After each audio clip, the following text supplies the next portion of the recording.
Tim Briggs here, and today I am at Dry Creek playing some disc golf. I needed some cheap therapy, and that's what disc golf is. Dry Creek is the rare Charlotte course that has some open shots and thereby is vulnerable to some wind. But here on hole 1, this is a little bit wooded.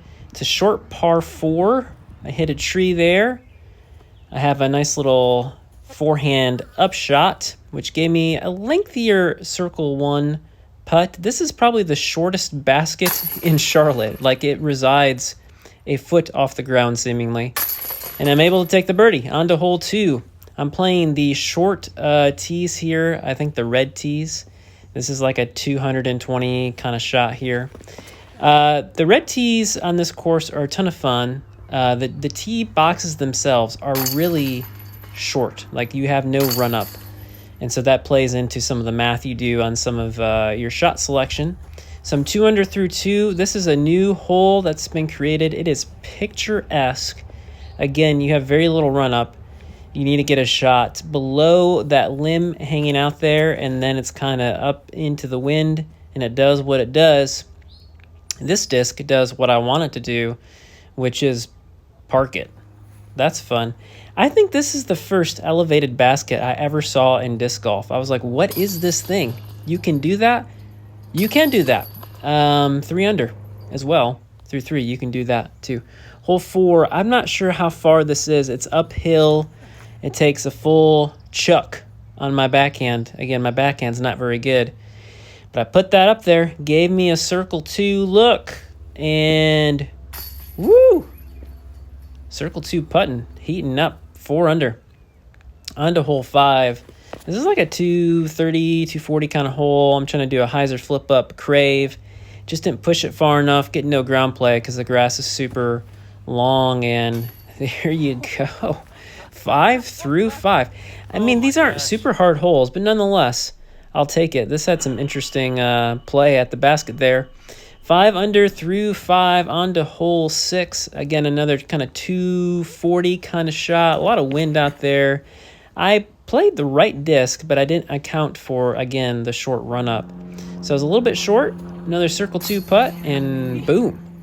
Again, circle 2 putting was on today. Hole 7, they move this basket up and to the right so it's out of the mud. I'm flipping up an insanity here. Threw it just about perfect. Unfortunately, I had this tree in my way, which made me think about straddling or not to straddle. I didn't straddle. That putt was pretty good. In fact, the second putt hits relatively the same spot, but I miss it. So there goes 18 under. Any illusions I had at that are now gone. Hole 8, throwing another flip up crave shot here. And throw it pretty good. Kind of short armed it just a little bit. I was basket high, but with like 5 trees in my way. And I had to do this weird like hyzer putt thing, which obviously didn't work, which is a bummer. I mean, I put it in circle 1 and 8 holes in a row. Hole 9, backhand up the hill. This is not my game, but I got it far enough, even though it hit a tree, to give me a circle 1 look, which I make. My putting has been pretty good lately. 7 down. I will take that. Into hole 10. I'm trying to throw a skippy motion shot here, like a big flare skip, and I just kind of short-armed it. And then I've got nothing but a roller here. I hit my gap, and I'm thinking, well, if I just hit the gap, it's surely going to hit a tree at some point, right? It's going to hit a tree and stop. Right now, it doesn't. It just keeps rolling and rolling and rolling and rolling, which gave me this super long circle 2 putt for par, which I'm not going to make that, right? Oh, no, I do. It's circle 2 putting. I don't think I've ever putted that well from circle 2. Save my par. Hole 11. This is a soft par 4. I mean, with the right kind of shot, you can actually get an eagle look. I'm saying eagle with quotation marks because it, again, is a soft par 4. I didn't throw a good shot. I'm still able to get a nice forehand upshot there to give me a birdie. You need a birdie on that one. 8 under. Moving on to hole 12. This has no tee pad. It is a tunnel shot. It's like 330. It is a beast. And again, I wish I had a like legit tee pad. I don't throw a very good shot here. Just off to the right. And I'm trying to throw a tomahawk that will give me a skip, and I executed the shot perfectly with no ground play.